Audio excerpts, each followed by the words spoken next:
ఒక అద్భుతమైనటువంటి విషయం ఏంటిదనంటే, గెరాసేనుల దేశం అంటే ఇది ఇశ్రాయేలు పరిసర ప్రాంతాలలో ఉన్నటువంటి దగ్గరగా ఉన్నటువంటి ప్రదేశాలు.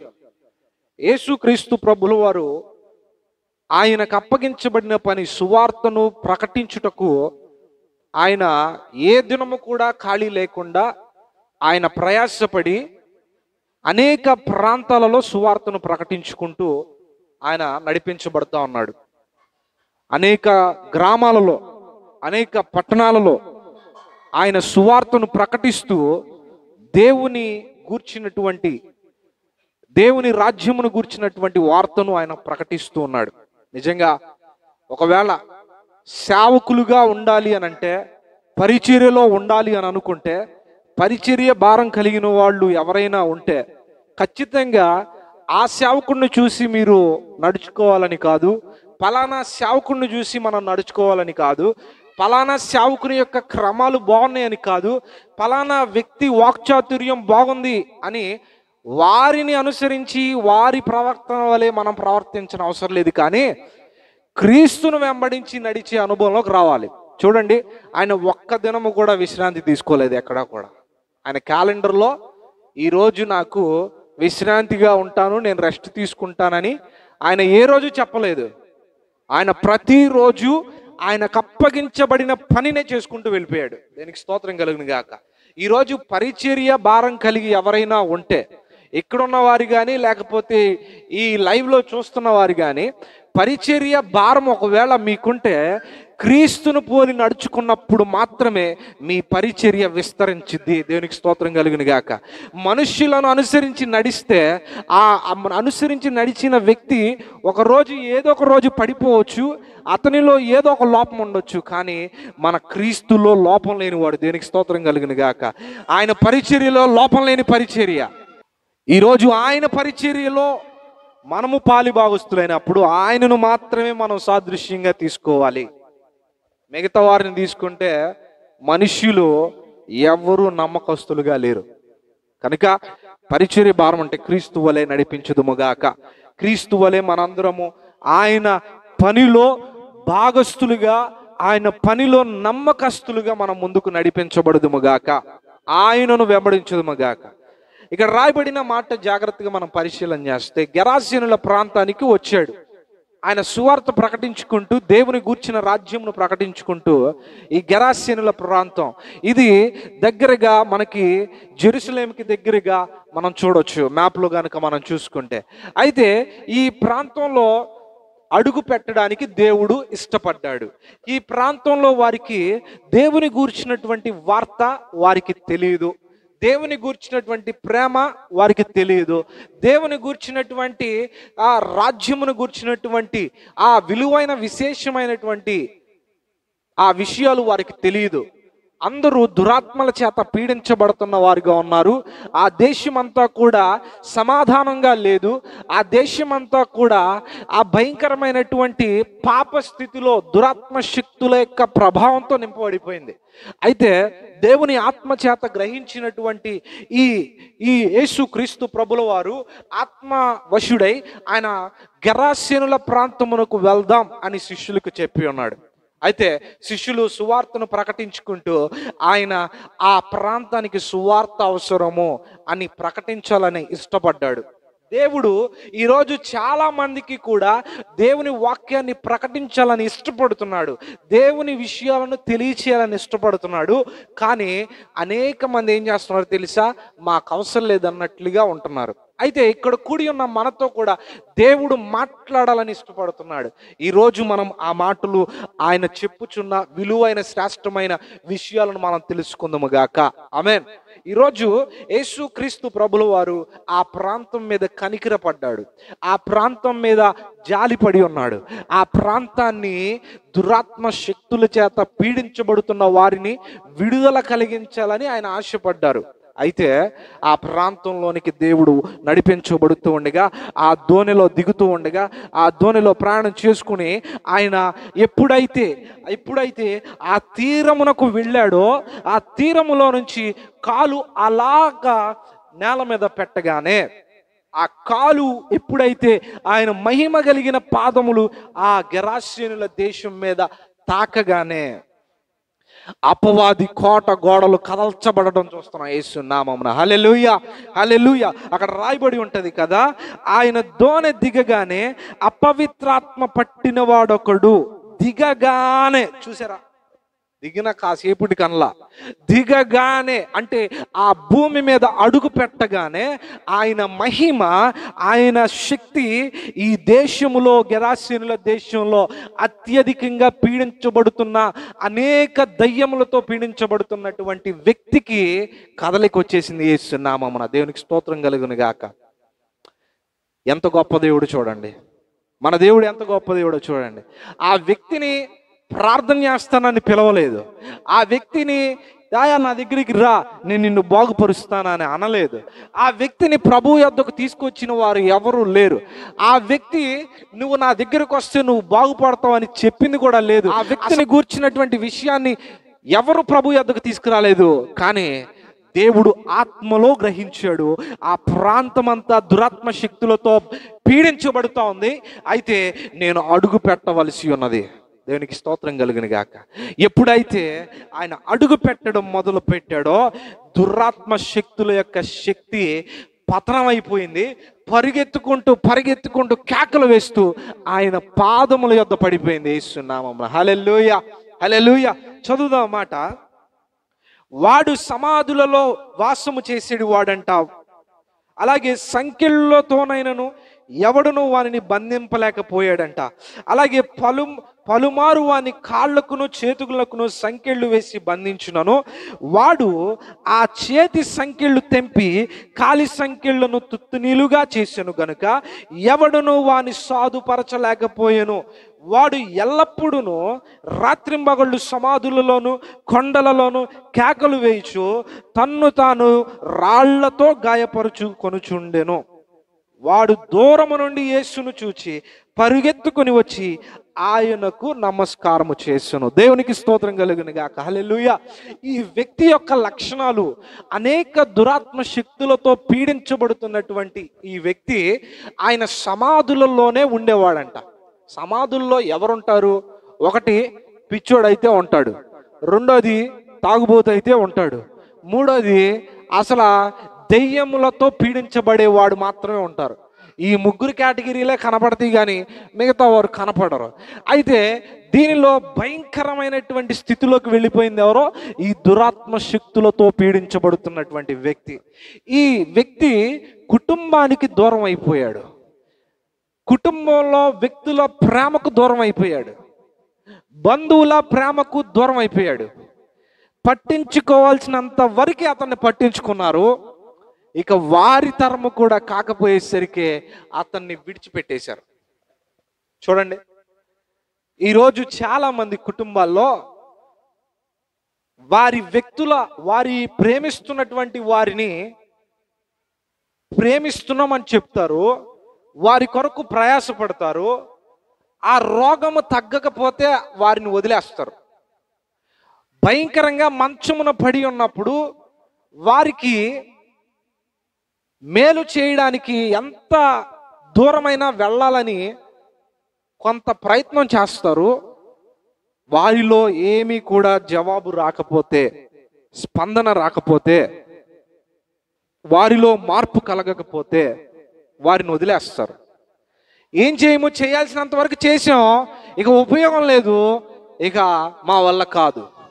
అలాగే త్రాగుబోతుని మార్చడానికి ఆ తాయితు, లేకపోతే ఆ మందు, లేకపోతే టీవీలో యాడ్స్ ఇస్తున్నటువంటి ఈ మందు తాగితే మీకు ఎడిక్షన్ పోతుంది, ఈ భయంకరమైన మందు నుంచి మీకు ఎడిక్షన్ పోతుంది, మీరు దీనిని వాడండి అని రకరకాల యాడ్స్ చూస్తూ ఉంటారు. అయితే వారు అవి వాడతారు, వారు అవి ఎంత ఖర్చు అయినప్పటికీ పెట్టి వాడడానికి ఎంతో ప్రయత్నాలు చేసే ఉంటారు. అయితే వారు ఏం చేస్తారంటే ఇవన్నీ కూడా విఫలం అయిపోయి మరలా అదే స్థితిలో ఉంటే ఇక వారు చేసి చేసి వదిలేస్తారు. ఈరోజు బంధువులు కూడా, ఈరోజు స్నేహితులు కూడా, ఈరోజు నాన్న వారే కొంతకాలము వరకే నిన్ను పట్టించుకోవడానికి నీ మీద ఆ యొక్క కేరింగ్ అయితే ఉంచుతారు. కానీ కానీ నీవు శాశ్వతంగా, నీవు నిశ్చయంగా బాగుపడేంత వరకు నీవెన్నంటే ఎవరు ఉండరు. అందుకే ఈ వ్యక్తి కూడా అతన్ని పట్టించుకోవాల్సినంత వరకు ప్రయాసపడ్డారు, అతని బాగు కొరకు ఎంతో ప్రయాసపడ్డారు. అయితే ఇక వారికి విసుగు చెంది వదిలేశారు. చూడండి, ఎన్నో నెలల నుంచి, ఎన్నో సంవత్సరాల నుంచి తన కుటుంబానికి దూరంగా ఉన్నాడు, తన బంధువులకు దూరంగా ఉన్నాడు, తన బిడ్డలకు దూరంగా ఉన్నాడు, సమాజంలో నుంచి వెలివేయబడ్డాడు. సమాజం వారిని ప్రేమించే స్థితిలో లేదు, అతన్ని జాలిపడే స్థితిలో కూడా లేరు. అతడు వస్తే భయపడి పారిపోయే స్థితిలో ఉన్నారు. ఈరోజు అనేక మంది కూడా క్రూరమైన మనస్సాక్షి కలిగి ఇక నన్ను ఎవరూ బాగు చేయలేరు అనే స్థితిలోకి వెళ్ళిపోయేవారు అనేక మంది ఉన్నారు. ఇక నన్ను ఎవరూ బాగు చేయలేరు అనేటువంటి వారు ఉన్నారు. కొంతమంది బిడ్డల గురించి చెప్తారు ఏంటంటే, ఇక నా కుమారుడిని ఎవరో బాగుపరచలేరు, ఇక నా భర్తను ఎవరో బాగుపరచలేరు, ఇక నా బిడ్డలను ఎవరు బాగుపరచలేరు అని విసుగు చెందిపోయి వదిలేస్తారు. వారి జీవితం భయంకరంగా మార్చబడిపోతుంది. ఈరోజు ఇక్కడ రాయబడినటువంటి వ్యక్తి బ్రతుకు కూడా అలాగే మారిపోయింది. బంధువులు పట్టించుకోవడం వదిలేశారు, స్నేహితులు పట్టించుకోవడం వదిలేశారు, రక్త సంబంధికులు విడిచిపెట్టేశారు. ఇక అతన్ని క్షేమాన్ని కోరుకునేవారు ఎవరు లేరు. ఆ సమయంలో వారిలో, అతనిలో ఉన్న అపవిత్రాత్మలు అతన్ని గాయపరచడం మొదలుపెట్టినాయి. తనంతటికి తానే గాయపరుచుకుంటున్నాడు, తనంతటికి తానే రాళ్లతో కొట్టుకుంటున్నాడు, తనంతటికి తానే శ్మశానంలో నివాసము చేస్తూ ఉన్నాడు. తన రూపురేఖలు మారిపోయినాయి, తన సుందరమైన దేహము భయంకరంగా మార్చబడిపోయింది. సమాజం కూడా వెలివేసేసింది. ఈరోజు బంధువులు, స్నేహితులు, మిత్రులు, ఆప్యులు ఎవరైనా ఉన్నారు అని అంటే గుర్తుపెట్టుకోనండి, నీ దగ్గర నుంచి ఏదైనా వారికి మేలు కలిగితేనే నిన్ను వెంబడిస్తారు. నీ యొద్ద నుంచి ఏదైనా మేలు జరుగుతుందా అంటేనే వారు ఎవరైనప్పటికీ నీ రక్త సంబంధాలు అవనివ్వండి, ప్రేమను పంచేవారు వీరే అవనివ్వండి అని ఎవరైతే ఉన్నతమైనటువంటి వారు ఉన్నారో, మమ్మల్ని బాగా చూసుకునేవాళ్ళు, గుర్తుపెట్టుకోనండి, ఒకరోజు నీ స్థితిగతుల్లో హెచ్చు తగ్గులు వచ్చినాయంటే ఖచ్చితంగా నిన్ను మరిచిపోయారన్న సంగతి కూడా నీకు తెలియదు. నా జీవితంలో అలాంటి వ్యక్తుల మధ్య నేను పెరుగుతా ఉన్నా, అలాంటి వారి మధ్య నేను నడిపించబడ్డాను. మన దేవుడు మనుష్యులు విడిచిపెట్టినా, రక్త సంబంధికులు విడిచిపెట్టినా, ఇగో నిన్ను ప్రేమించి వారు ఉన్నారని చెప్పి వారు ఒక దినాన నిన్ను విడిచిపెట్టేసినా, మోసం చేసినా కూడా మన దేవునికి మోసం చేయటం రాదు. దేవునికి స్తోత్రం కలుగును గాక. ఆయన మోసం చేయడం తెలియదు, ఆయనకు మనుష్యులను విసర్జించుట తెలియదు. మనం దేవుణ్ణి విసర్జించేస్తాం.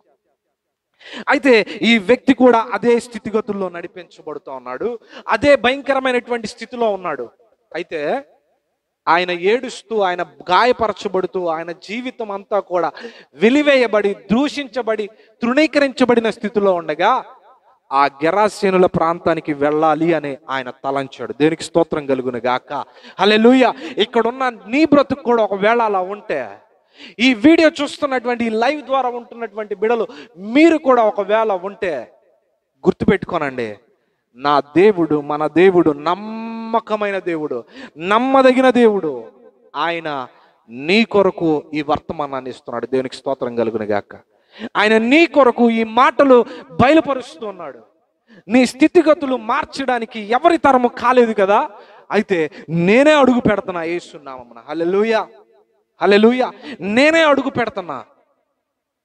ఆయన అడుగు పెట్టగానే దురాత్మ శక్తులు సంవత్సరాల తరబడి నివాసముగా ఏర్పరచుకున్న ఆ ఊరిలో, ఆ దేశంలో, ఆ ప్రాంతంలో ఉన్నటువంటి ఈ వ్యక్తిని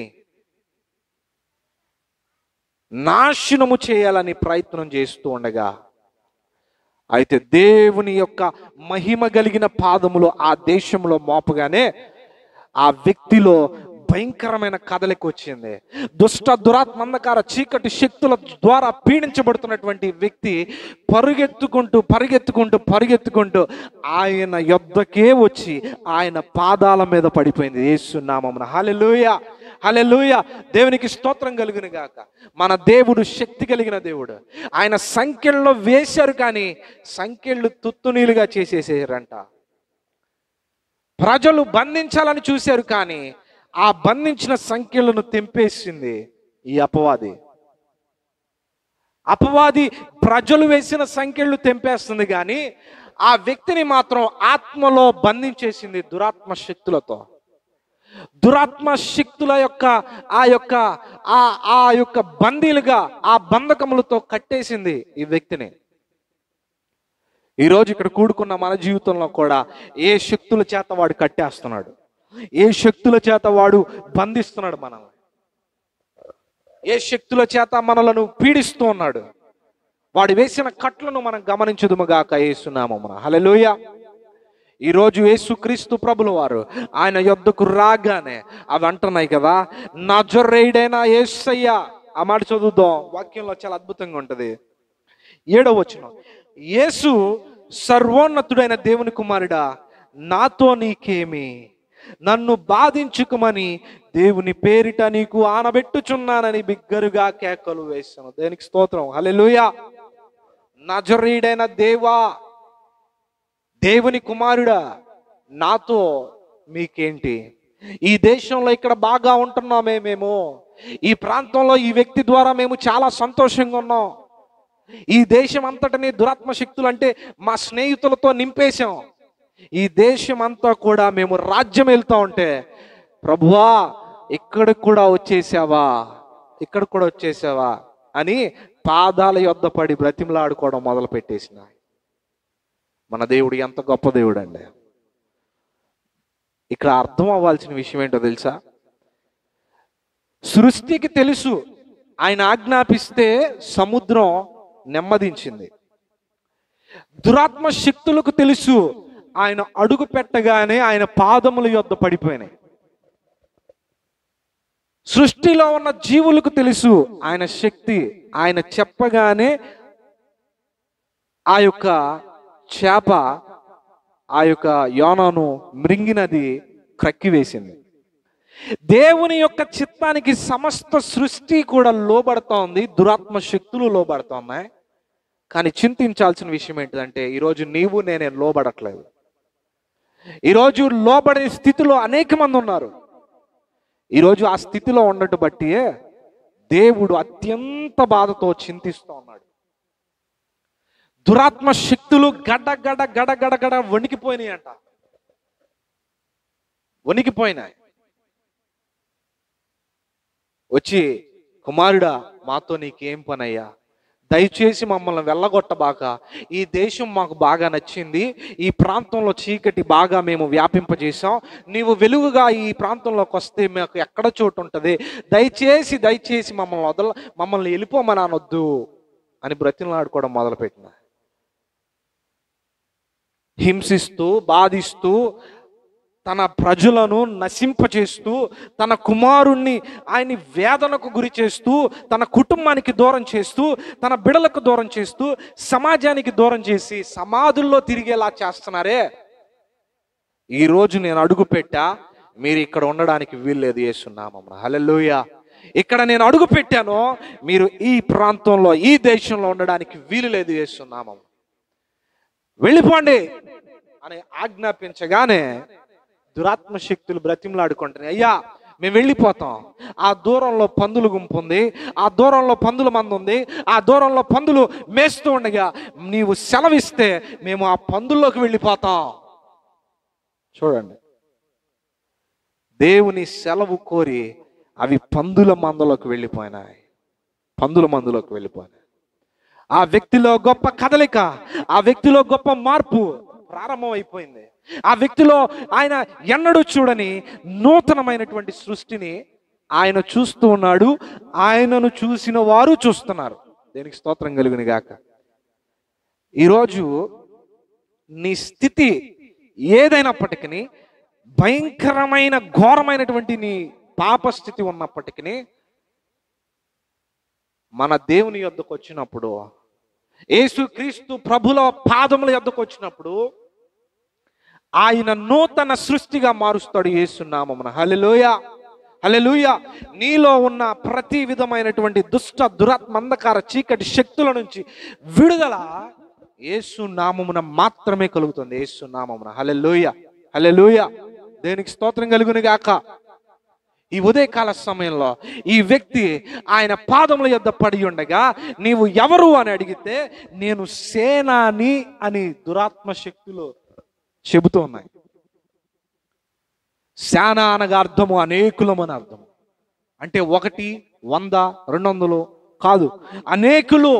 దీనికి లెక్క లేదు. అనేక అపవాది క్రియలు వారిలో నివాసం చేస్తూ ఉన్నాయి. ఈరోజు అనేక కుటుంబాల్లో కూడా అనేక అపవాది క్రియలు నడుస్తూ ఉన్నాయి, నింపబడి ఉన్నాయి. అందుకే కుటుంబాల్లో సమాధానం ఉండదు. ఒకరు ఒక దారి, మరొకరు ఒక దారి, మరొకరు ఇంకో దారి. అందుకే లోకంలో ఒక సామెత ఉంది, ఎటు లేకపోతే గోదారే మా దారి అన్నట్టుగా. అంటే ఎటు లేకపోతే అపవాదే వారికి దారిగా మార్చబడిపోతున్నాడు. కోపము, ద్వేషము, కక్షలు, కార్పణ్యాలతో వారిని నింపేస్తున్నారు. అందుకనే అందరి కుటుంబాలలో సమాధానం ఉండట్లేదు. కొందరు క్షీణించిపోతున్నారు, కొందరు నశించిపోతున్నారు, కొంతమంది ద్వేషంతో నింపబడుతున్నారు, కొంతమంది అసూయతో నింపబడుతున్నారు, కొంతమంది కక్షలతో నింపబడుతున్నారు. తల్లి, నాకు తెలియదు, బహుశా ఇక్కడ ఉన్న వారిలో అలాంటి మనసు ఉందేమో. నీ బిడ్డలను ప్రేమించలేని, నీ బిడ్డలను ద్వేషించే మనసు ఉందేమో. గుర్తుపెట్టుకోనండి, మీలో శానా యొక్క శక్తులు ప్రభావితం అవుతున్నాయి. శానా యొక్క శక్తులు ప్రభావితం అవుతున్నాయి. మిమ్మలను దాడి చేపిస్తుంది. ఎవడైనా తన చేత్తో తనను గాయపరుచుకుంటాడా? ఒకవేళ కాలుకు దెబ్బ తగిలితే అమ్మా అని అరుస్తాం. ఒకవేళ చేతికి చిన్న నొప్పి కలిగితేనే శరీరం అంతా బాధపడుతుంది. అలాంటిది తన చేతితో తనే తన యొక్క శరీరాన్ని రాళ్లతో దాడి చేపించుకుంటున్నారు అని అంటే అర్థం ఏంటో తెలుసా? తన కుటుంబానికి తానే చిచ్చు పెట్టుకుంటున్నాడని, తన కుటుంబానికి, తన గృహానికి తానే ఇల్లు పీకి పందిరేస్తున్నాడని, తను ఉంటున్న నావలోనే చిల్లు పెట్టుకుంటున్నాడని, నడి సముద్రంలో తను ఉంటున్న నావలోనే దానికి రంధ్రము చేసి ఏర్పరచుకుంటున్నాడని. నా బిడ్డను చంపేయాలి, మునిగిపోవాలంటే ఈ పడవకు రంధ్రం పెట్టాలి. ఓరి మూర్ఖుడా, ఆ పడవలో నువ్వు కూడా ఉన్నావు. మరి నీ పరిస్థితి ఏంటి? ఈరోజు అది ఆలోచించట్లేదు. అనేక కుటుంబాల పరిస్థితి ఈ రీతిగా ఉంది. ఒక వ్యక్తి ఉన్నతమైన స్థితిలో నడిపించబడుతున్నప్పుడు ఆ వ్యక్తిని నాశనం చేయాలని చూసేవారు ఆత్మీయులలో ఉండటం దురదృష్టకరమైన పని. ఈరోజు సేవా జీవితంలో ఉన్నతంగా నడిపించబడుతూ ఉంటే ఆ వ్యక్తిని కిందకి లాగాలనే ఆలోచనలో కొంతమంది ఆత్మీయులు ఉన్నారు, కొంతమంది ఆత్మీయ సహోదరులు ఉన్నారు, కొంతమంది ఆత్మీయ సహోదరులు ఉన్నారు. నాకంటే వీడు పైకి వెళ్ళిపోవాలి, అమ్మో నేను అది చూడలేను, చూడకూడదు అంతే. ఏది ఏమైనా అంతే. మనుషులను పెట్టించైనా ఆ మందిరం లేపేయాలి, మనుషులను పెట్టించైనా ఆ వ్యక్తిని లేపేయాలి, మనుషులను పెట్టించైనా ఏదో ఒకటి చేసేయాలా. అవసరం అయితే ఈ చేతబడి కార్యక్రమాలు కూడా చేసేస్తారేమో.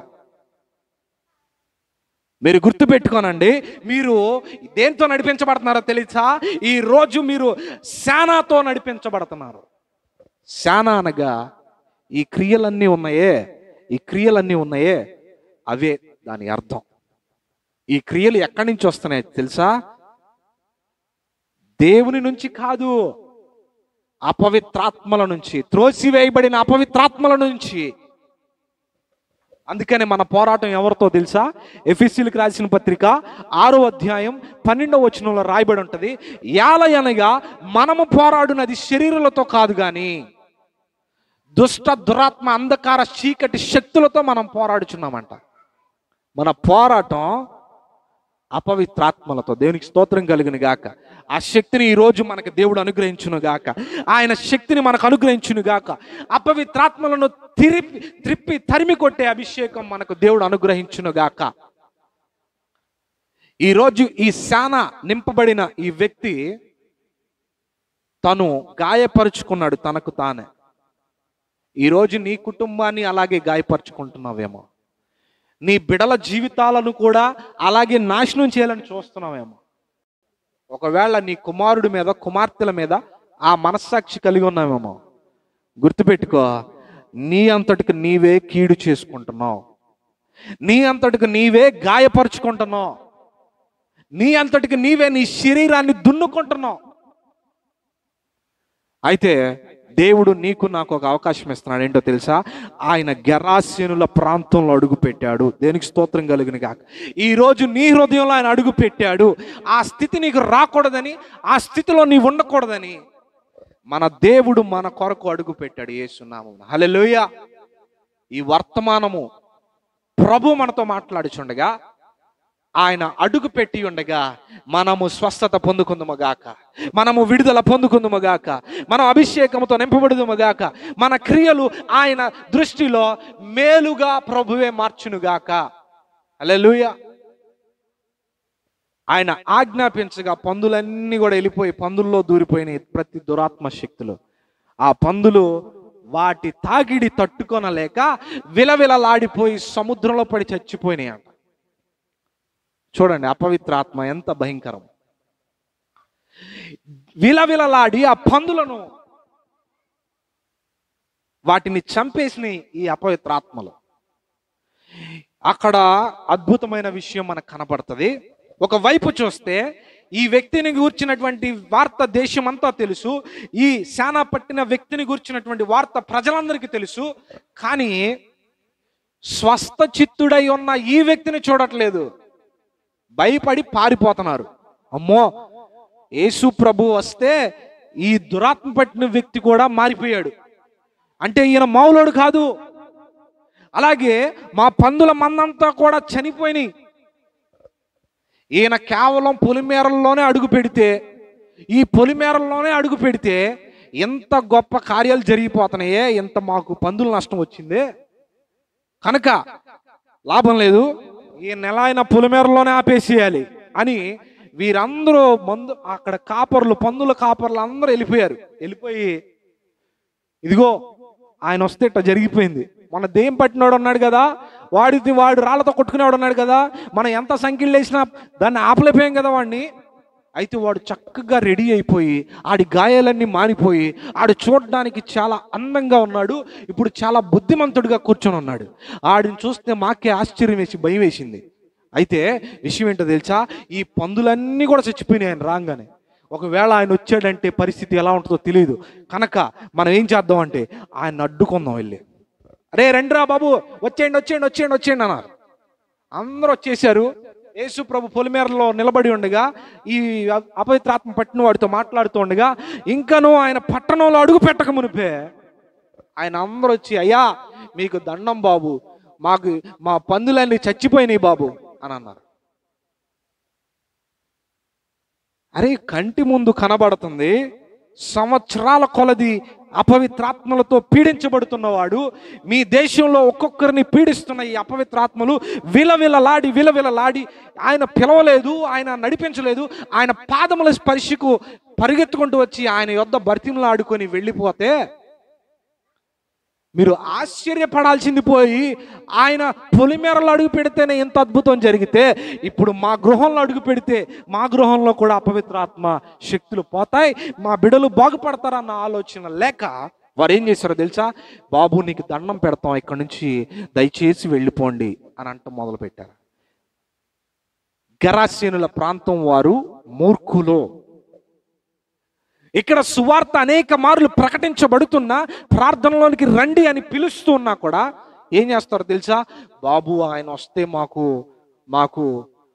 ఈ బురదే బాగుంది, ఈ రొచ్చే బాగుంది, ఈ పనికిమాలిన స్థితే బాగుంది బాబు, ఆయన వస్తే ఎక్కడ మమ్మల్ని బాగుపరుస్తాడు, వద్దులే బాబు, అక్కడే ఉండండి, మీరు అక్కడే ఉండండి, మేము ఇక్కడే ఉంటాం. ఈ స్థితి బాగా నచ్చింది. ఇప్పుడు బాత్రూములు కడిగేటప్పుడు, బాత్రూములు పబ్లిక్ టాయిలెట్స్ మనం వాడుకునేటప్పుడు ఎంత దుర్వాసనతో ఉంటామో, ఆ ప్రాంతంలో వెళ్ళడానికే ముక్కు మూసుకొని వెళ్తాం. కానీ అక్కడే ఒకడు టోకెన్ ఇస్తూ కూర్చొని ఉంటాడు. ఒక దైవజనుడు ఈ ఉపమానం చెప్పాడు, నాకు చాలా ఆశ్చర్యంగా అనిపించింది. నిజమే కదా. ఈ పబ్లిక్ టాయిలెట్స్ వాడడానికి వెళ్ళేటప్పుడు మనము దాని దగ్గరికి వెళ్ళేప్పుడే దుర్వాసన భయంకరంగా వస్తుంది. దాని ముక్కును మనం మూసుకుంటాం. ఆ వాసన కాసేపు మనం భరించలేమే. కానీ అక్కడే ఒకడు టోకెన్ ఇస్తూ కూర్చుంటాడు. వాడు అక్కడే భోజనం చేస్తాడు. వాడు కూర్చొని ముక్కు కప్పుకోడు. వాడు ఫ్రీగా ఉంటాడు. వాడు ఎంతో నాకు చక్కగా మంచి ఏసీ రూమ్లో కూర్చున్నట్లుగా చక్కగా ఆ బల్ల మీద కాలు వేసుకొని ఈ చైర్లో కూర్చొని కాళ్ళు ఊపుకుంటూ టోకెన్స్ ఇస్తూ ఉంటాడు. తేడా ఏంటో తెలుసా? ఈ వాసన వానికి అలవాటు అయిపోయింది. మనుషులకు మాత్రం ఈ వాసన అలవాటు లేదు. అందుకనే అలవాటు అయిపోయినా కూడా వాడు రోత కార్యము దగ్గర ఉన్నా, వాడు దుర్వాసన మధ్యలో ఉన్నా వాడికి ఏమీ అనిపించట్లేదు. చాలా చక్కగా ఉంది. ఈరోజు ఈ గెరాసీనుల ప్రాంతంలో వారికి కూడా ఈ దురాత్మలు ఒక్కొక్కరిని పీడిస్తూ ఉన్నా, దూషిస్తూ ఉన్నా, హింసిస్తూ ఉన్నా, దాడి చేస్తున్నా, కుటుంబాలను అల్లకల్లోలం చేస్తున్నా వారికి ఏమనిపించిందో తెలుసా? వారికి ఇదే మంచిగా అనిపించింది. ఇదే మంచిగా ఉంది. ఈరోజు పాప స్థితిలో అనేక మంది ఇదే బాగుంది మాకు అనుకునే వాళ్ళు అనేక మంది ఉన్నారు.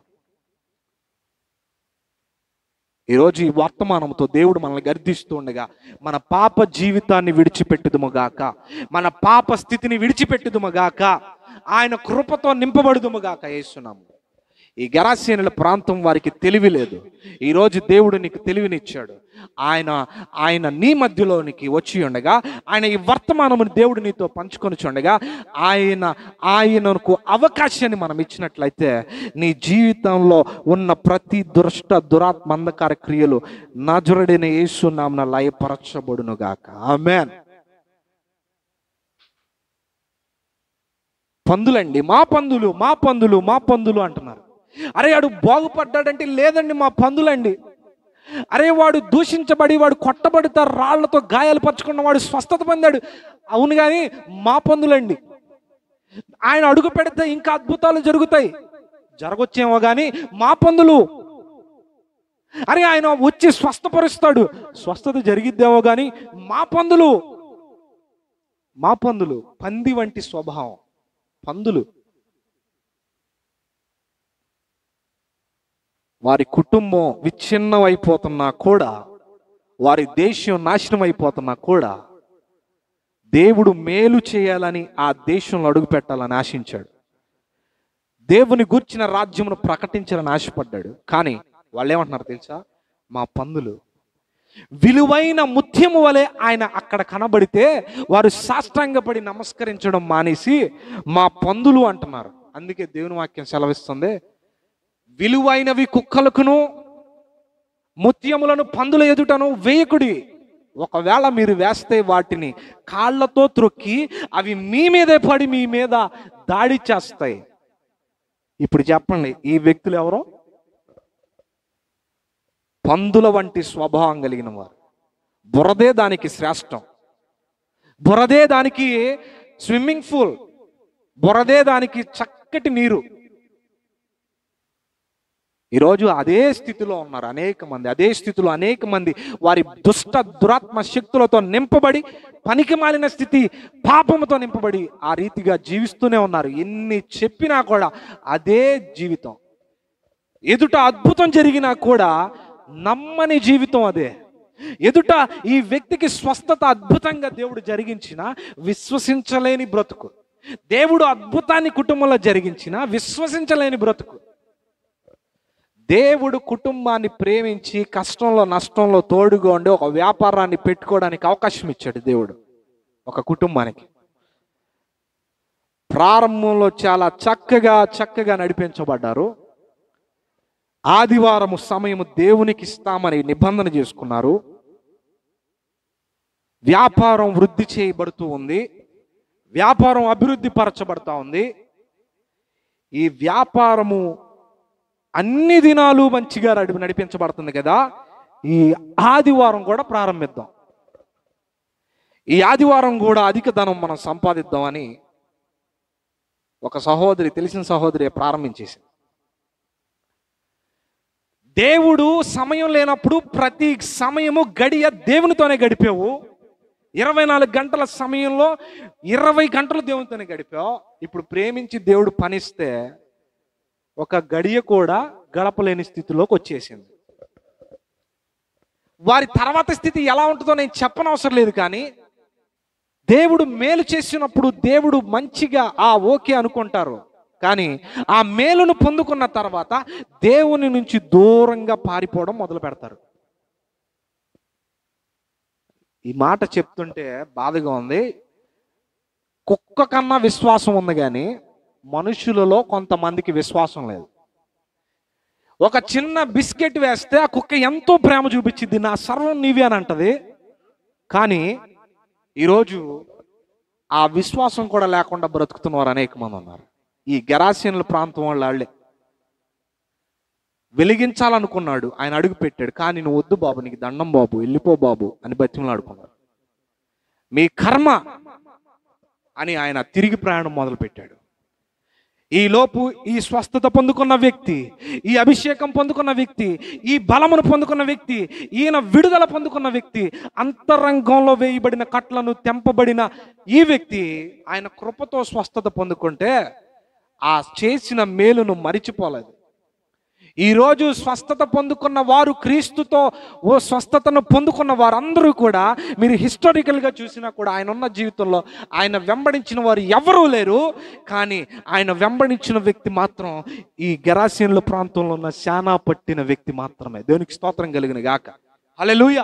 ఈ కుటుంబంలో నీవు దేవుని యొక్క శక్తిని నీ ప్రజల మధ్యలో నీవు పొందుకున్నప్పటికీ కూడా అందరూ పొందుకున్నారు, కానీ ఎవ్వరు ఆయనను వెంబడించలేదు. కానీ ఈ గెరాసీనుల ప్రాంతంలో ఈ వ్యక్తి ఆయనను వెంబడించాలని ఆయన పాదాలు పట్టుకొని బ్రతిమలాడాడు. దేవునికి స్తోత్రం కలుగును గాక. హల్లెలూయా. ఈ వ్యక్తి మాత్రం ఆయన వెంబడించడం మొదలు పెట్టాడు. నువ్వే నా బ్రతుకయ్యా, ఈ సమాజం నేను బాగున్నంతసేపు నన్ను వెంబడించారు, నేను ఎప్పుడైతే దురాత్మ శక్తుల చేత పీడించబడుతున్నానో నన్ను వదిలేశారు, నన్ను పట్టించుకోలేదు. భోజనం చేసేవా అన్నవాళ్ళు లేరు, ప్రేమించేవా అన్నవాళ్ళు లేరు, ప్రేమను చూపేవారు కనబడలేదు. నాకు కనబడింది, పరిచయం లేదు, ఎక్కడ నుంచి వచ్చావో తెలియదు, ఎలా వచ్చావో నాకు తెలియదు, ఎందుకోసం వచ్చావో నాకు తెలియదు. అయితే నేను నీ ద్వారా గొప్ప అద్భుతాన్ని పొందుకున్నా, ఇక నా బ్రతుకు నీకే, నా బ్రతుకు నీదే, ఈ బ్రతుకు ఏదైతే ఉందో అది నీకే అని ఆయన వెంబడించడం మొదలు పెట్టాడు. ఆయన పాదాలు పట్టుకొని బతిమలాడుతున్నాడు, ప్రభువా నన్ను తీసుకెళ్ళయ్యా, నీతో పాటు వస్తా, నీ శిష్యుల్లో ఒకటిగా ఉంటాను, నీ పాద పరిచర్య చేసుకుంటానని పిలువయ్యా, నేను వస్తానయ్యా అని అంటే ఆయనలో ఉన్న విశ్వాసం చూడండి, ఎంత గొప్ప విశ్వాసం. ఈరోజు స్వస్థత పొందుకున్న నీవు, ఈరోజు మేలు పొందుకున్న నీవు, ఈరోజు అద్భుతాన్ని పొందుకున్న నీవు ఈ వ్యక్తిలాగా వెంబడిస్తున్నావా? ఒకవేళ వెంబడించకపోతే నువ్వు గుర్తుపెట్టుకో, గెరాసీనుల ప్రాంతంలో ఉన్న ఆ శానా నీ మీద ఇంకా ఉంది. వాడిని ఉండనిస్తున్నావు అంతే, నువ్వు వాడిని ఉండనిస్తున్నావు, అందుకనే వాడు నీ మీద దాడి చేస్తా ఉన్నాడు. ఆ వ్యక్తి దేవుణ్ణి బ్రతిమలాడుకుంటూ ఉంటే దేవుడు అంటున్నాడు, నా కుమారుడా, నాతో నీకు రావడానికి నేను అనుమతించట్లేదు, నాతో నువ్వు రావడానికి నేను అనుమతించట్లేదు. ఆ మాట రాయబడంగానే ఆయన ఏమంటాడు చూడు, ఒక మాట. ఆయన 18వ వచనం, మార్కు సువార్త 5వ అధ్యాయం 18వ వాక్యంలో, ఆయన దోణి ఎక్కినప్పుడు దెయ్యములు పట్టినవాడు ఆయన యొద్దకు తన్నుండనిమ్మని ఆయనను బతిమాలుకొనెను గాని ఆయన వానికి సెలవీయక, చూడండి, ఆయన దానికి ఒప్పుకోలేదు. చాలా మంది అపార్థం చేసుకుంటారు, వస్తే తీసుకెళ్ళొచ్చుగా, పాపం ఆయన అంత బతిమలాడుకుంటున్నాడని. వస్తే ఆయన తీసుకెళ్ళొచ్చుగా, బతిమలాడుకుంటున్నాడుగా అని అనుకోవచ్చు. చదివే వాళ్ళకు కూడా అర్థం కాకపోవచ్చు.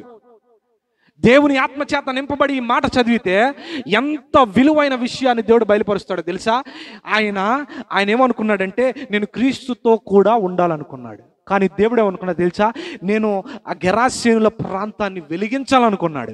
గెరాసీనుల ప్రాంతంలో దురాత్మ శక్తుల కోటగోడలు కూల్చాలనుకున్నాడు. గెరాసీనుల ప్రాంతంలో దేవుని రాజ్యమును గురించిన వార్త ప్రకటించాలనుకున్నాడు. ఈ బుద్ధి లేని ప్రజలు నువ్వు వద్దు అని దండం పెట్టారు. అయితే నా కుమారుడా, నేను అడుగు పెట్టాలనుకున్న ప్రాంతానికి నేను నిన్ను పంపిస్తున్నా. దేవునికి స్తోత్రం కలుగును గాక. హల్లెలూయా. నాలో ఉన్న అభిషేకం నీకు అనుగ్రహించబడింది, ఇక నువ్వు గెరాసేనుల ప్రాంతాన్ని వెలిగించని పంపించాడు. దేవునికి స్తోత్రం కలుగును గాక. నేను గెరాసేనుల ప్రాంతంలోనికి వెళ్ళాలనుకున్నాను, నా తరపున నిన్ను పంపిస్తున్నా. అంటే క్రీస్తు వెళ్ళవలసిన స్థానంలో ఎవరు నిలబెట్టాడంట? ఈ వ్యక్తిని నిలబెట్టాడు. తృణీకరించబడిన వ్యక్తిని, గెరాసేనుల ప్రాంతంలో నుంచి వచ్చిన వ్యక్తిని అదే ప్రాంతంలో నిలబెట్టాడు. దేనికి స్తోత్రం కలుగును గాక. ఈరోజు నీ కుటుంబంలో దేవుడు నిన్ను నిలబెట్టాలనుకుంటున్నాడు. దేనికి స్తోత్రం కలుగును గాక. హల్లెలూయా. ఈరోజు నువ్వు చేస్తున్న ఉద్యోగంలో దేవుడు నిన్ను నిలబెట్టాలనుకుంటున్నాడు. ఈరోజు నువ్వు చేస్తున్న ఆ ప్రాంతంలో దేవుడు నిన్ను నిలబెట్టాలనుకుంటున్నాడు. ఈరోజు పరిచర్య చేస్తున్న నిన్ను ఆ ప్రాంతంలో నిలబెట్టాలనుకుంటున్నాడు. దేవుడు నేరుగా రాకపోవచ్చు, కానీ ఆయన ఆత్మ నీతో ఉంది. దేవునికి స్తోత్రం కలిగింది గాక. ఆయన ఆత్మ ఈ వ్యక్తిని వెంబడించింది. ఈ వ్యక్తి అంట ఆయన గెరాసేనుల దేశం మొత్తం సువార్త ప్రకటించేశాడు. అపవాది కోట గోడలు కూల్చేశాడు. దేవుని శక్తిని కనపరిచాడు. అది కూడా చాలక ఆయన పక్కనే ఉన్నటువంటి మరొక దేశానికి కూడా సువార్త ప్రకటించాడు. ఆ దేశం ఏంటో తెలుసా? ఆ దేశం పేరేంటి? దెకపోలిలో కూడా ఆయన దేవుని సువార్త ప్రకటించాడు. ఎంత గొప్ప విషయం చూడండి. దేశము దాటి సువార్త ప్రకటించాడు. ఎంత అద్భుతం! నా జీవితంలో ఎంత అద్భుతం చేశాడో తెలుసా? నా కుటుంబం నన్ను వదిలేసింది, నా బిడ్డలు నన్ను వదిలేశారు, నా స్నేహితులు నన్ను వదిలేశారు, నన్ను పట్టించుకున్న వారే లేరు, ఎవడు నన్ను ఆపలేకపోయాడు నా యొక్క భయంకరమైన స్థితి. అయితే నా దేవుడు అడుగు పెట్టగానే నా బ్రతుకు మారిపోయింది అని ఈ గెరాసేనుల ప్రాంతం అంతా చెప్పగా ప్రజలు ఆశ్చర్యపోయారు. అలాగే పక్కనే ఉన్న దెకపోలిలో చెప్పగా కూడా ప్రజలందరూ ఆశ్చర్యపోయి అనేక సహోదరులు, అనేక సహోదరులు ప్రభును వెంబడించడం మొదలుపెట్టారు. దేనికి స్తోత్రం కలిగిన గాక. ఈరోజు ఆయన నా జీవితంలో చేసిన కార్యాన్ని బట్టి నువ్వు సాక్షిగా నిలబడుతుండగా, ఆయన వార్తను ప్రకటిస్తుండగా అనేకులు విశ్వసించుదురుగాక యేసు నామమున. దేవుడు నిన్ను సాక్షిగా ఉండమంటే అర్థం ఏంటో తెలుసా? ఎక్కడికి వెళ్ళినా అవకాశం ఎత్తే 2 మాటలు సంఘంలో సాక్ష్యం చెప్పడం కాదు. అనేక ప్రాంతములలో నీవు ఆయనకు సాక్షిగా బ్రతకాల. ఆయన చేసిన కార్యాలను ప్రకటించాలి. ఆయన చేసిన నీ జీవితంలో ఉన్నతమైన అద్భుతమైన కార్యాలను ప్రకటించాలి. అప్పుడే కదా ఈ గెరాసేనుల ప్రాంతంలో వేయబడిన కట్లు తెంపబడతాయి. నీ జీవితం దేవునికి ఇవ్వబడుతుంది. దేవుడు నీ జీవితాన్ని గొప్ప అద్భుతంగా మార్చగలడు. శిఖర స్థాయిలో ఆయన నిలబెట్టగలడు. దేవుని రాజ్యంలో స్థానాన్ని నువ్వు సంపాదించుకోగలవు. దేనికి స్తోత్రం కలిగి. ఈ ఉదయకాల సమయంలో ఎంతమంది అయితే ఈ గెరాసేనుల ప్రాంతంలో ఉన్న ప్రజల వలె ఉన్నారో, ఆయన వాక్కు వినబడుతున్నా అంగీకరించిన స్థితిలో, అలాగే ఈ గెరాసేనుల ప్రాంతంలో ఈ వ్యక్తిలో ప్రభావితమైన శానా అనే దెయ్యాల ద్వారా ఏ కుటుంబంలో ఎవరైతే పీడించబడుతున్నారో, ఏ వ్యక్తిలో పీడించబడుతుందో, ఏ గృహంలో ఈ శక్తులు ప్రభావితమవుతున్నాయో, ఈ మధ్యాహ్న సమయంలో మన దేవుడు ఈ వాక్ ద్వారా మనల్ని బలపరిచి ఉండగా ప్రతి దుష్ట దురాత్మ అంధకార చీకటి శక్తులు నజరేయుడైన యేసు నామమున లయపరచబడును గాక. ఆ కుటుంబంలో చీకటి ఏమాత్రం ఉండకుండా ఆయన వెలుగుతో నింపబడును గాక. గెరాసేనుల ప్రాంతంలో దేవుడు అడుగు పెట్టినట్లుగా నీ హృదయంలో ఆయన అడుగు పెట్టును గాక. నీ గృహంలో ఆయన అడుగు పెట్టును గాక. నీ ప్రాంతంలో ఆయన అడుగు పెట్టును గాక. పరిశుద్ధుడా, ఈ వర్తమానాన్ని మా హృదయంలో పదిలిపరచు. ఎంతమంది అయితే పీడించబడుతున్నారు ప్రతి బిడకి స్వస్థతను దయచేయండి. బంధించబడిన కట్లను తెంపండి.